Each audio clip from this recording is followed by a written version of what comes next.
Well, first of all, I'm kind of a person who likes to work in cycles, so to say.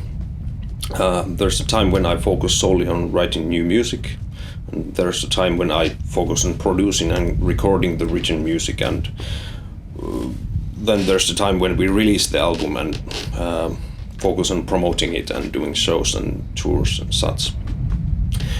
So after our previous tour in December 2019, I again felt a huge urge to write new music for Lost in Grey.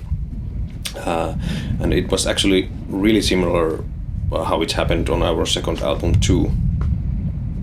So yeah, I started writing basically right after the tour in January 2020, and the first thing I composed was the parts of Stardust, so-called epic of the album.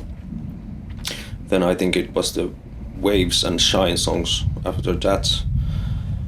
And then when the first COVID lockdown started here in Finland in March last year, I started to compose Souffrir, which was originally titled Quarantine as a working title.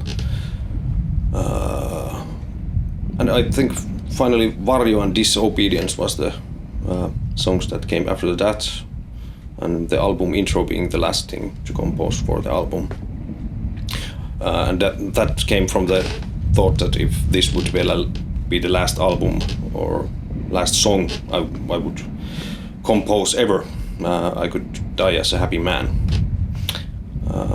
And then in April last year the whole record was composed and we could start with the pre-production.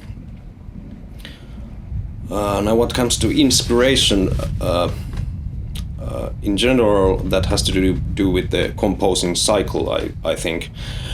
Because every summer me and Lill go to Lapland, Finland, Norway, all that, to spend time in nature, doing some hiking and chilling and fishing.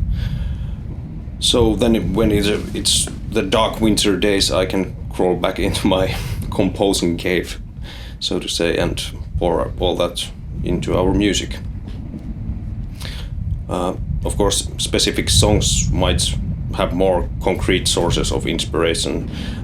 For example, dealing with loss or fear can take a form into a song. All in all, I think I definitely pour out my heart and soul into each song and each album, so I hope that it can be heard on the finalized product.